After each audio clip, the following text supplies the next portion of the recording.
Hello again, friends. Welcome back to the Hoskowitz Report. I'm Irene Hoskowitz, and I'm so pleased to welcome back our friend, Sir Rupert Erskine, to our show. Welcome, Sir Rupert. Always a pleasure, Irene, and thank you so much for inviting me. Well, we're so glad to have you back because we want to hear more about this new book. It's just been published, How to Be More Like Me. Fascinating work, Sir Rupert. So glad you're That here. was very kind of you to say so. Uh, was there anything particular about the book that... Well, I'm very interested in that chapter on the unexpected. Oh. The idea of that there's always the Oh, unexpected. yes, indeed. Yes, well, I love that because you know that's sort of the motto of my show. So please do explain more about this. Well,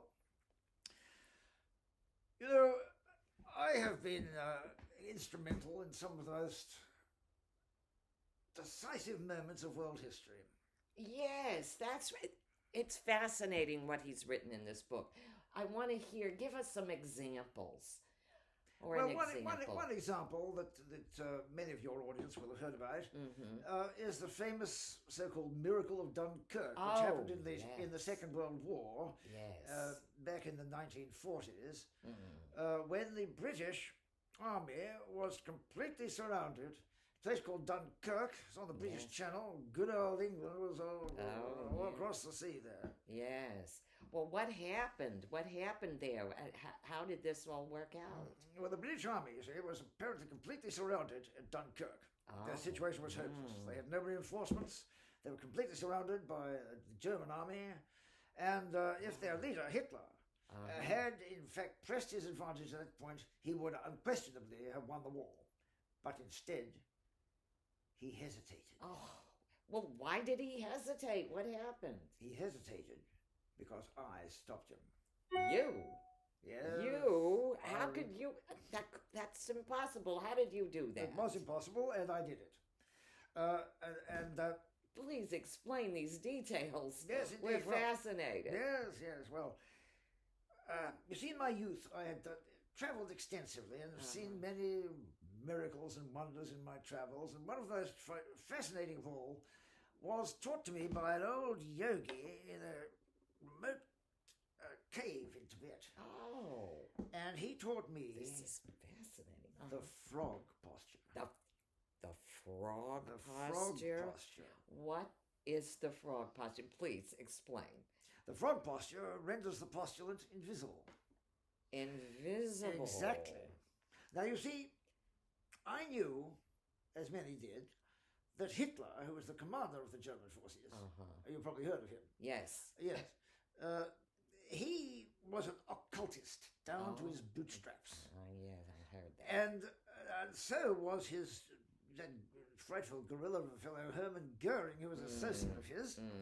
And I arranged for Goering to hear about my special power. Oh. And Hitler, as I knew he would, insisted upon having a demonstration of this. And he invited me to have breakfast with his high command on the morning of May the 24th, 1940, which when all the forces at Dunkirk were ready to be annihilated. So he drank with his officers to his impending victory. And as a special treat for them all, he invited me to demonstrate the frog posture to them all, which I did. And they were suitably astonished. And Hitler then insisted that that he wanted to do it, and he insisted all his officers did it. Oh. So I arranged them. You have to put their limbs in special positions. I see. And they all, within a matter of minutes, became invisible. But what I had not neglected to tell them was that unless you're an adept like me, you can't get into it or out of it without assistance. Oh. Now Wow. you see, my intelligence forces had told me the situation at Dunkirk, and so the German High Command, including the Führer himself, was unable to give the order to mobilize, and consequently they didn't. And I held them in this condition until I had heard from my informers and so forth that the situation at Dunkirk had been resolved, that the little flotilla of boats had evacuated every last soldier, and that is why he hesitated, and that's why he wasn't available to command the army. That's why the army couldn't move without him, and that's why the British escaped. And that is the inside story of the Miracle of Dunkirk. Oh, You see? that is amazing. Now, I'm trying to understand. Then, what happened next? What was the? I guess this is the end of it, wasn't it? Well, that was the end of that, but but not by any stretch of the means.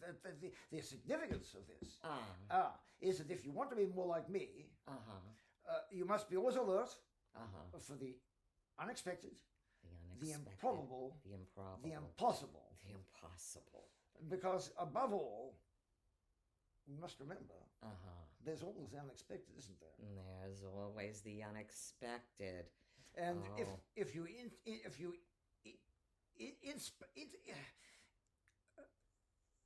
interrupt and transform at a critical moment, you can change the course of world history. I see. So, well, there you have it. We've heard from Sir Rupert again, changing the course of world history. Absolutely. This is so fascinating, and I'm so glad we had you back. Me too. Thank you so much. Yeah, yes. What? Yeah, well, final words for our audience? Only that there's always the unexpected, isn't there? Yeah, and you know the words of Robbie Burns, the Scottish poet. Yes. The best laid plans of mice and men gang after glee. Oh. You do well to remember that. Well, you heard it here. Thank you, Sir Rupert, and thank you for tuning in to another Hoskowitz Report. Bye-bye.